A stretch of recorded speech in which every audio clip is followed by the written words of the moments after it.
Hey everybody, Barantos here. So I wanted to do a video quick and kind of a pseudo unboxing because I did one take and it didn't go that well. And I was like doxing myself when I was pulling things out of the box. So I've removed the items where I would be doxing myself completely. And I wanted to show off my newest purchase. If you can see from the hat, it's from V7 Weapon Systems, which if you don't know V7 Weapon Systems, a little quick history lesson here. V7 Weapon Systems was started by Joel Allen, who's definitely one of the main guys that was at Noveski when John was around, building great rifles, kind of, setting the tone for what a high-end AR should be built like.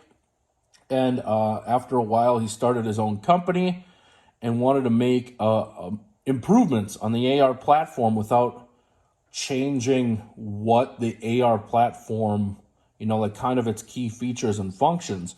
So what he ended up doing was looking into lighter and different alloys and things like that. So if you go on V7, you'll see pretty much a lot of their stuff is this lithium aluminum, where it's actually stronger than 7075. It's more corrosive resistant and it's much, much lighter.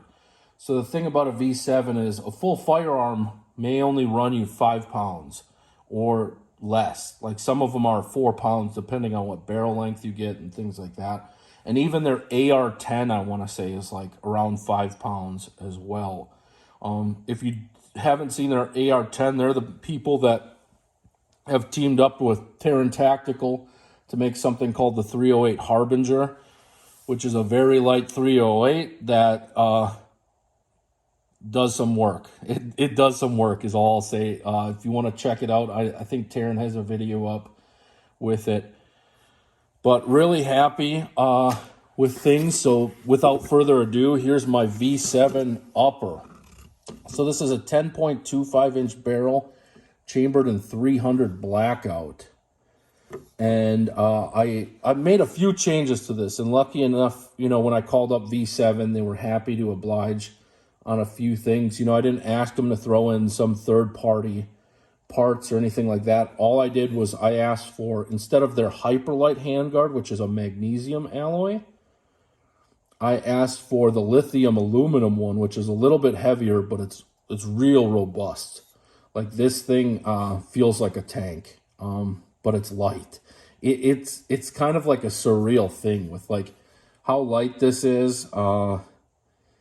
And then you can see kind of in there that they flute their barrels. They have stainless barrels, really, really accurate. They talk about sub MOA on their website. We'll see how that pans out with things. So I ordered it with just the thread protector kind of on here, or I believe this is just a plastic piece. I said I didn't really need anything that big because I'm going to be throwing a can on here. I have a muzzle device that I'll be putting on.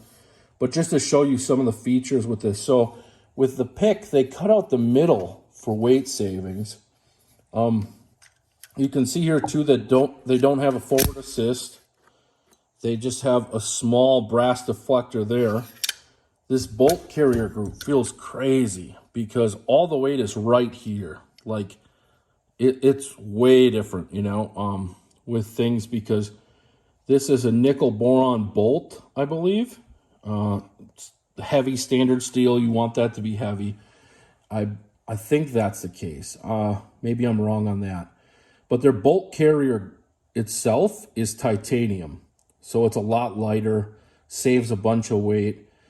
These things are still have a lifetime warranty, guarantee on them. Everything's legit. I got the Magpul dust cover on here, the polymer one. So that's a little bit lighter. And then you can see too that there's a pin in the gas block. There's the set screw down there, pin there. Sorry about the camera work. I'm kind of working from my side. And then you can see what they do with the receiver is pretty genius too. So they leave material in all the areas where you want it reinforced, and then they pull material from the areas that you don't need it in necessarily. So you can see even on the back end, they cut out right down here, but they leave it up here. They leave it right there. Really, really slick. It's got a great finish on it.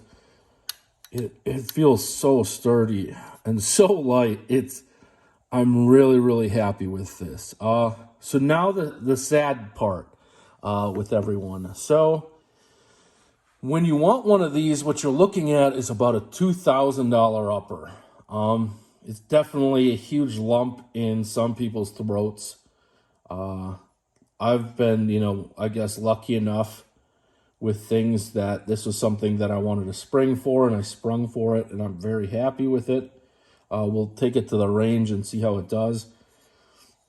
I just opted for this charging handle. I'm not left-handed, so I don't need anything ambi. I don't see the point of ambi if you're right-handed. If you can't flick a safety with your left thumb, then you should probably get some occupational therapy or something along those lines. Not to insult you. But yeah, so really happy with things. The other thing about this, one of the reasons why I decided to go this route. So I was looking at, just a Noveske chainsaw for 300 blackout because, a 300 blackout, you can go a little shorter and still have the muzzle velocity, and you don't lose a lot or anything like that with going a little bit shorter with 300 blackout. But when I asked Noveske, hey, how's this gassed? Will it cycle with subs if I don't have a can on it? And they said it would cycle and it would lock back and things would be fine, but they think they run a lot better with the can on, and I'm sure it's a lot of fun. But when I asked V7 about the gassing on their 300 blackout, they straight up tell you that this gun was made to run suppressed. If you put subs in here and you don't have a can on it, it might not lock back on the last round, and it might not cycle that well. So that's something that I wanted, because when I do throw a can on here, guess what? It cycles perfectly, or it's supposed to. We'll see.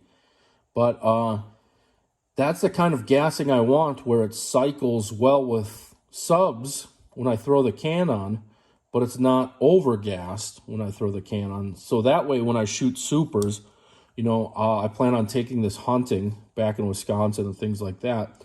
When I shoot supers through this, I'm not going to get, an entire Yosemite Sam cloud of smoke in my face or gas in my face, because now it's ultra overgassed. So I was kind of excited with the way that they described the gassing on this. The machining and everything is amazing. With the feed ramps on this, they do them for 300 blackout. They do 30 cal feed ramps.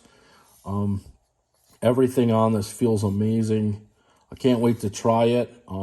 If it holds up at the range, I'm going to be a very happy, purchaser of this. Yeah. If you have any questions, feel free to reach out. Just one last thing. I'll probably be ordering a lower for them down the road. I was going to order an entire firearm. However, with the current brace situation, they weren't shipping out pistol lowers or pistols in general because, everything's still kind of up in the air. So once things settle down or we figure out what's going on, then I'll probably order a lower from them as well to just have an ultra lightweight setup. They also have, a pretty solid trigger system that you can get thrown in there. So I guess the last thing I forgot to discuss is, so the only changes I made were the handguard. I had the more robust, beefier, kind of durable handguard thrown on, but it's not that much heavier. In all due respect, it's lighter than most handguards, but it's heavier than their lightest handguard. The other thing I got is, I don't know if you can see it necessarily in there, but V7 does what they call an extreme environment gas tube. So an extreme environment gas tube, they do it, I believe, with stainless steel, and I think it's coated as well, so it's corrosive resistant. It's also it's supposed to run in any environment. It's supposed to be durable. It's supposed to be built like a tank. So this upper is ultra light and built like a tank. I mean, what more could you ask for? They do throw in the sub MOA and the lifetime warranty. So it's pretty much you get what you pay for. And everything that's good costs money. So if you want, top tier, you have to pay for it. The nice thing about this too is it doesn't take proprietary parts. I mean, there's no arguing with the track record of an SR-15 or anything like that. But when you need different parts, different bolts, not to mention sourcing parts for an SR-15, good luck with that on things. So this, if somehow this bolt carrier, this bolt failed, I could just throw in one for my other rifle. Like, there's nothing ultra proprietary on here. So you're good to go with that.